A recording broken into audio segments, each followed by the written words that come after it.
Hi friends, welcome to Rasathi சமையலன் vlog. இன்றைக்கி நம்ம சேனலில் புதுசான இது வரைக்கும் யாருமே சொல்லாத கிச்சன் டிப்ஸ் தாங்க பார்க்க போகிறோம். வாங்க வீடியோக்குள்ளே போகலாம்.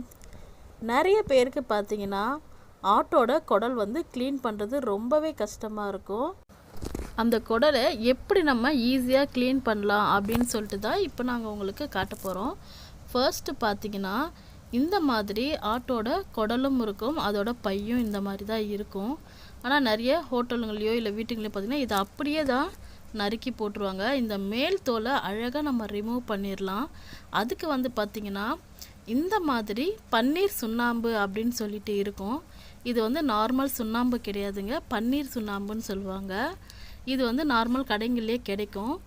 இதை எடுத்து நீங்கள் அந்த குடல் மேலே இருக்கு இல்லையா, அந்த பை மேலே மெதுவாக இந்த மாதிரி அப்ளை பண்ணிவிடுங்க. இந்த மாதிரி நம்ம கொஞ்சம் கொஞ்சமாக அது ஃபுல்லாகவே நம்ம பூசி விட்டுடணும். நல்லா இது மாதிரி பூசி விட்டுடுங்க. பூசிட்டு ஒரு 10லேருந்து 15 நிமிஷம் அதை அப்படியே ஊற விட்டால் போதும்.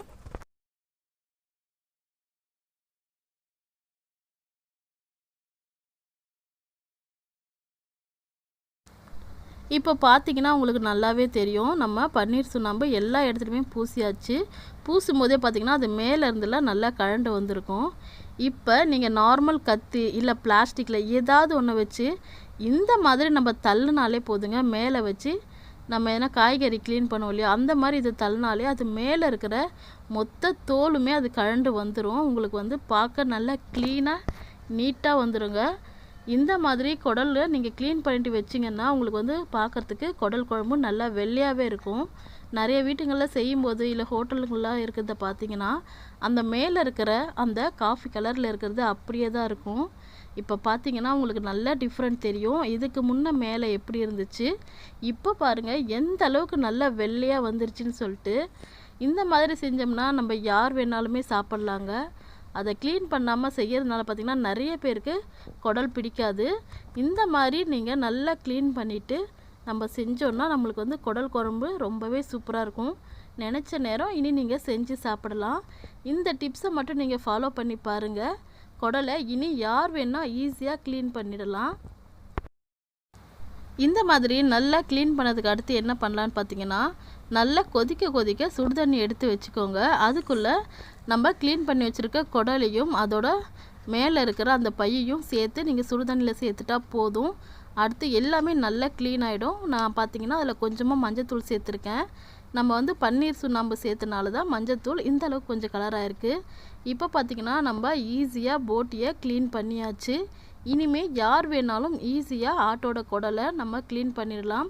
இந்த டிப்ஸை மட்டும் யூஸ் பண்ணி பாருங்கள். கண்டிப்பாக இனி அடிக்கடி ஆட்டுக்குடல் கிரேவி கண்டிப்பாக எல்லோரும் செய்வீங்க. கண்டிப்பாக இந்த டிப்ஸ் உங்கள் எல்லாருக்கும் பிடிச்சிருக்கும்னு நினைக்கிறேன். ஆட்டோட குடலில் கூட நம்ம பக்கோடா போடலாங்க. போட்டி 65 அப்படின்ட்டு போடலாம். கண்டிப்பாக அந்த ரெசிபி நான் கூடிய சீக்கிரமே உங்களுக்கு போடுறேன். அடுத்து பார்த்திங்கன்னா நம்ம பகலில் நம்ம லஞ்ச் பண்ணுறதுக்காக காய்கறிகளை நறுக்கிறதுக்கே நமக்கு டைம் சரியாக போயிடும். அதை எப்படி நம்ம டைம் மிச்சப்படுத்தலாம் பார்த்திங்கன்னா, நைட்டில் எப்படி நம்ம தூங்குறதுக்கு லேட் ஆகும், அந்த மாதிரி டைமில் நீங்கள் முன்னாடியே மறுநாள் எந்த காய்கறி யூஸ் பண்ணி நீங்கள் சமையல் பண்ண போகிறீங்களோ அதை முன்னாடியே இந்த மாதிரி நம்ம பொடியாக நறுக்கி வச்சு எடுத்து வச்சிட்டோம் அப்படின்னு பார்த்திங்கன்னா நமக்கு மறுநாள் சமையல் பண்ண ரொம்பவே ஈஸியாக இருக்கும். நான் பார்த்திங்கன்னா முதல் நாள் நைட்டே அவரைக்காயை நறுக்கி க்ளீன் பண்ணி எடுத்து டப்பாவில் போட்டு வச்சுட்டேன். இப்போ பார்த்திங்கன்னா அவரைக்காய் பொரியல் மறுநாள் லஞ்சுக்காக நான் பொரியல் பண்ணிகிட்ருக்கேன். கொஞ்சமாக ஆயில் சேர்த்துட்டு அதில் கொஞ்சமாக கடுகும் சேர்த்துட்டேன். சூடானதும் கடுகு நல்லா வெடிக்கணும். வெடித்ததுக்கப்புறம் பார்த்திங்கன்னா அதில் கொஞ்சமாக நம்ம கருவேப்பிலை சேர்த்துக்கலாம்.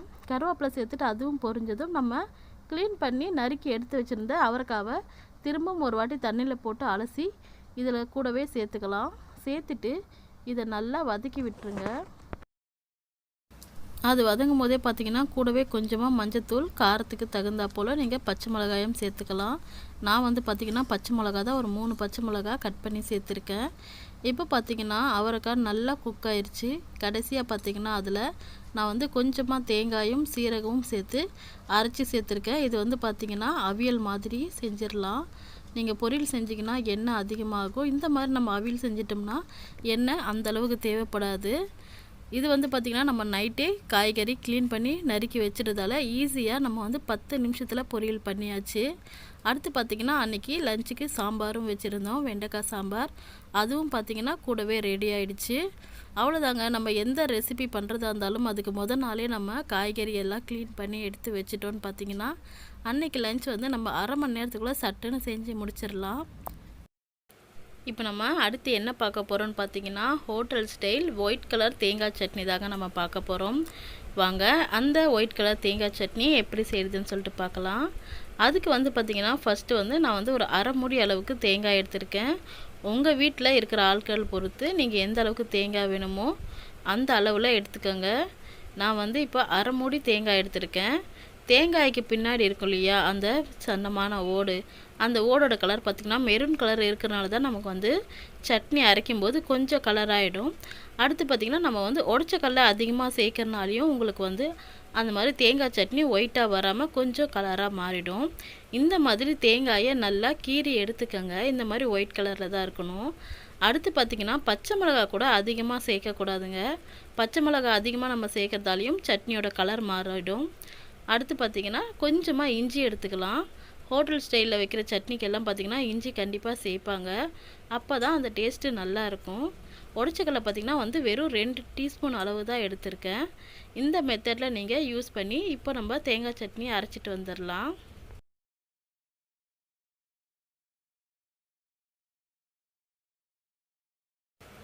இப்போது நம்ம எடுத்து வச்சுருந்த தேங்காவை சின்ன சின்ன பீஸாக நறுக்கி அது கூட சேர்த்தாச்சு.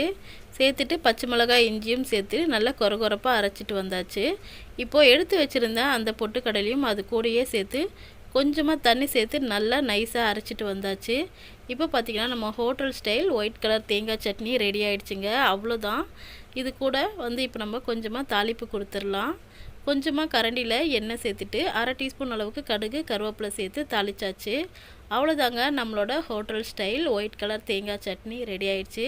கண்டிப்பாக இந்த ரெசிபி உங்களுக்கு பிடிச்சிருக்கும்னு நினைக்கிறேன். பிடிச்சிருந்தா மறக்காமல் நம்ம வீடியோக்கு ஒரு லைக் பண்ணிக்கோங்க.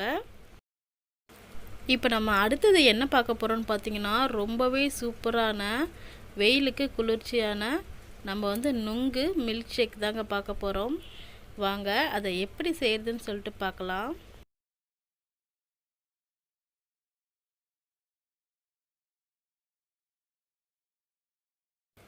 இப்போ நம்ம நுங்கு மில்க் ஷேக் செய்கிறதுக்காக என்னென்ன பொருள் எடுத்து வச்சுருக்கோன்னு சொல்லிட்டு பார்க்கலாம். இப்போ பார்த்திங்கன்னா நான் வந்து ஒரு 3 பீஸ் அளவுக்கு நுங்கு எடுத்து வச்சுருக்கேன். உங்களுக்கு எந்த அளவுக்கு தேவையோ உங்களுக்கு அந்த அளவுக்கு நீங்கள் எடுத்துக்கோங்க. எனக்கு வந்து 2-3 பீஸ் இருந்தால் போதும். அதுவே பார்த்திங்கன்னா கரெக்டாக 2 டம்ளர் அளவுக்கு வரும். அதனால் நான் 3 பீஸ் நுங்கு எடுத்திருக்கேன். 1 டம்ளர் பால் எடுத்திருக்கேன். 2 டீஸ்பூன் சர்க்கரை. அடுத்து பார்த்திங்கன்னா வெண்ணிலா ஐஸ்கிரீம் எடுத்திருக்கேன். நம்ம வந்து வெண்ணிலா ஐஸ்கிரீம் சேர்த்து அரைக்கும் போது பார்த்திங்கன்னா அந்த மில்க் ஷேக் இன்னுமே ரொம்ப டேஸ்ட்டாக இருக்கும். பசங்களுக்கும் ரொம்ப பிடிக்கும். இப்போ பார்த்திங்கன்னா நம்ம வந்து ஒரு மிக்ஸி ஜார் எடுத்துக்கலாம். அதில் வந்து நம்ம நறுக்கி வச்சுருந்த நுங்கு பீஸை இது கூட சேர்த்துடலாம். சேர்த்துட்டு அது கூடயே நம்ம எடுத்து வச்சுருந்த சர்க்கரையும் சேர்த்துக்கோங்க. இதை சேர்த்துட்டு மிக்சியில் நல்லா நம்ம நைஸாக அரைச்சிட்டு வந்துடலாம். இப்போ பார்த்திங்கன்னா மிக்சியில் போட்டு நல்லா அடித்தாச்சு. இப்போ இது கூடயே நம்ம எடுத்து வச்சுருந்த ஐஸ்கிரீமை சேர்த்துக்கலாம். ஐஸ்கிரீம் சேர்த்துட்டு நம்ம எடுத்து வச்சுருந்த பாலையும் இது கூடயே சேர்த்துக்கோங்க. பால் பார்த்திங்கன்னா ஃப்ரிட்ஜில் எடுத்து வச்சு நல்லா சில்லுன்னு ஆனதுக்கப்புறம் சேர்த்துக்கோங்க. இப்போது இதை நல்லா நம்ம அரைச்சிட்டு வந்துடலாம். இப்போ பார்த்திங்கன்னா நல்லா அரைச்சாச்சு. இதில் நல்ல நுங்கு பீஸ் அங்கங்கே வேறு நல்லா கடிபடுங்க. பசங்களுக்கு குடிக்கிறதுக்கு ரொம்பவே சூப்பராக இருக்கும். கண்டிப்பாக நீங்கள் வீட்டில் இந்த மாதிரி நுங்கு மில்க் ஷேக் அடித்து கொடுங்க. கண்டிப்பாக பிடிக்காத பசங்க கூட குடிச்சிருவாங்க. இது ரொம்பவே டேஸ்ட்டாக இருக்கும். கண்டிப்பாக இந்த ரெசிபி உங்கள் எல்லாருக்கும் பிடிச்சிருக்கும்னு நினைக்கிறேன். பிடிச்சிருந்தா மறக்காமல் இந்த வீடியோக்கு ஒரு லைக் பண்ணுங்கள். ராசாத்தி சமையல் சேனலை நீங்கள் சப்ஸ்கிரைப் பண்ணிக்கோங்க. அப்படியே பக்கத்தில் இருக்கிற நோட்டிஃபிகேஷன் பெல்லையும் ப்ரெஸ் பண்ணிக்கோங்க. அப்போ தான் நான் போடுற புது புது வீடியோ உங்களுக்கு நோட்டிஃபிகேஷனில் வரும். நம்மளோட சேனலில் நிறைய வந்து கிச்சன் டிப்ஸ் வீடியோலாம் நான் போட்டிருக்கேன். நீங்கள் வேணும்னா டைம் இருக்கும்போது அதை விசிட் பண்ணுங்கள். தேங்க்ஸ் ஃபார் வாட்சிங்.